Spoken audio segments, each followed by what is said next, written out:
मकान तक पूरा देश का बिजनेस पाकिस्तान सेना के कब्जे में। भारत में जहां सेना भारत सरकार के अधीन और भारत देश के सुरक्षा के लिए काम करती है, वहीं पाकिस्तान सेना देश के इकोनॉमी से लेकर राजनीति तक सब कुछ निर्धारित करती है। सभी देशों के पास अपनी एक सेना होती है जो देश के हिफाजत में अपना सर्वोच्च न्योछावर कर देती है। तो वही पाकिस्तान की सेना के कब्जे में एक मुल्क ही है, और यह बात यूं ही नहीं कही जाती है। कोई भारत अपने बयानों से नहीं कह रहा है, बल्कि यही हकीकत है। पाकिस्तान की शासन व्यवस्था समझने के क्रम में यह स्पष्ट हो जाता है कि पाकिस्तान के 78 सालों के इतिहास में अधिकतर समय सैन्य तानाशाहियों का शासन रहा है। इसके अतिरिक्त जब कभी चुनी हुई सरकार भी सत्ता में आई तो इस पर रिमोट से सेना ने ही सब कुछ कंट्रोल में रखा है। पाकिस्तान में कौन पीएम होगा और कब तक रहेगा, यह भी सेना ही निर्धारित करती है। यहाँ तक कि राष्ट्रीय सुरक्षा सलाहकार ISI चीफ जैसे पदों पर भी उसकी ही वीटो पावर चलती है, और सेना को यह ताकत उसके आर्थिक साम्राज्य से मिलती है। भारत की सेना जहाँ एक अनुशासित फौजी की तरह अपने देश के आन मान शान के लिए हर कुर्बानी देने को तैयार होता है, तो वहीं इसके उलट पाकिस्तानी सेना पूरे मुल्क पर अपना कब्जा जमाए है। क्या राजनीतिक शक्तियां और क्या आर्थिक शक्तियां पर भी काबिज किया हुआ है। उसका आर्थिक साम्राज्य इतना विस्तृत है कि साबुन से लेकर घर मकान तक सब उसकी कंपनियां बेचा करती हैं। पाकिस्तानी सेना की ऐसी कई सहायक कंपनियां हैं। इस कंपनियों में 4 प्रमुख कंपनियां शामिल है: Fauji foundation, army welfare trust, Shaheen foundation, Bahria foundation. इन कंपनियों में हजारों लोग नौकरी करते हैं। पाकिस्तानी सेना की सबसे बड़ी और सबसे पुरानी कंपनी फौजी फाउंडेशन है।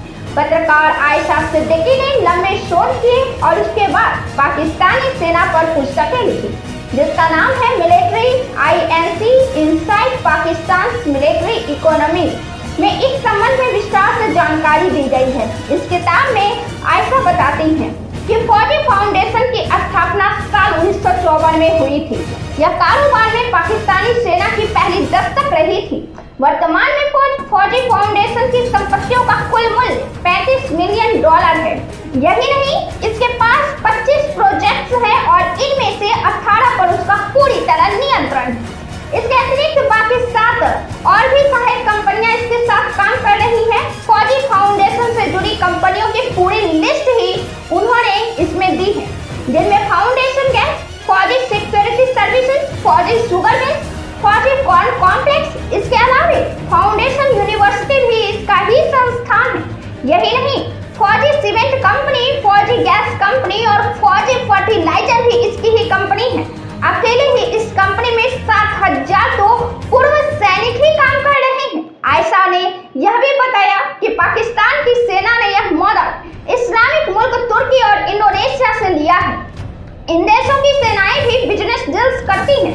आर्मी वेलफेयर ट्रस्ट कंपनी के पास real estate, finance, army project समेत कई काम है। इस ग्रुप की कई सहायक कंपनियां भी हैं, जैसे Askari farms, Askari welfare rice mill, Askari welfare sugar mill, Askari cement, army welfare sugar projects, army welfare woollen mill, army welfare hosiery unit. ये कंपनियां कपड़े से लेकर राशन तक बेच रही हैं। इसका गठन साल 1971 में हुआ था, जब पाकिस्तान की सेना लगातार 2 जंगों की वजह से आर्थिक संकट से जूझ रही थी।